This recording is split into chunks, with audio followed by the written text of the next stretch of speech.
Being back to marathon training also means being back to my nutrition during my marathon and especially during my trainings.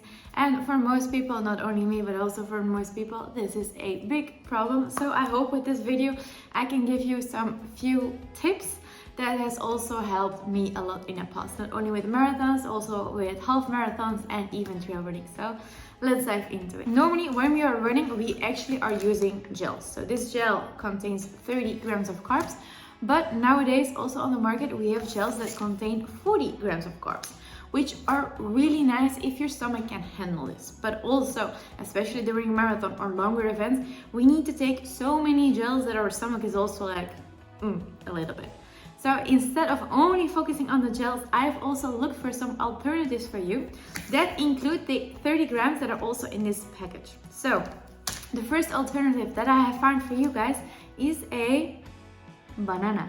A banana of this size also contains 30 grams of carbs, and the good thing is that the carbs in here are fructose. So in here we have glucose and in here we have fructose. Especially during long event, it is recommended to make a mix of fructose with glucose because this will help with stomach cramps.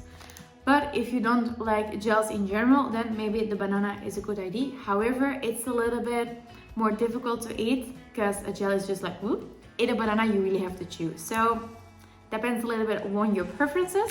Same goes for this muesli bar. This muesli bar just from the supermarket. I mean, not a specific brand or something. So also a cheaper solution is also a very good option. However, you need to be chewy. So instead of just like getting the gel in, it might be that you're running and chewing a little bit. So it depends on your preferences. And then this might come as a surprise, but believe me, it's a good one.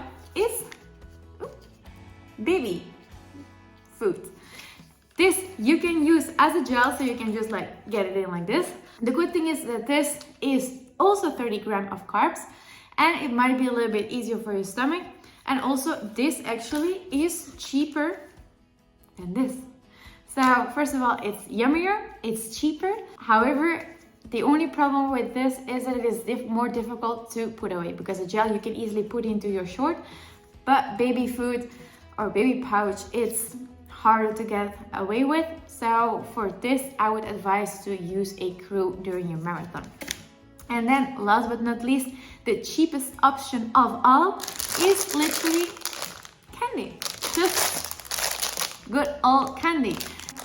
However, just one piece of candy won't do the trick because one piece of candy is not enough. So to get to your 30 grams of carbs, you will at least need 5 pieces of this type of candy. Again, you are with the chewing, but if you're really looking for an alternative that is more friendly for your wallet, then I would advise this candy because it can really make a big difference, if especially at the end of the marathon preparation you're going to look back at how much you invested. So this. Then some other options you can also include, and especially these options are interesting if you want to combine it with hydration, is for example the Drink Max of Martin, which is the 160 in this case, because it contains 40 grams of carbs. And if you consume this with the 500 recommended milliliters of water, then you also hydrate it. So 2 for the price of 1, which I think for some people it's a really good solution. And then the last invention of Martin is actually this gel flask. I haven't used it personally yet, but I am going to do it very soon. Because the good thing is in this gel flask, you can put in 3 or 4 of these gels. So instead of like having to put those gels away, having to open them, etc., you can just put all your gels in here, put this little flask away, and then every time when you feel you need a gel, you can just squeeze and you're getting your amount of carbs. So honestly, I think it's a very good invention, especially if you want to run with yourselves. So that being said, I am curious to know what is your option you would like to go for. And if you have more questions about nutrition and marathon plan, let me know below.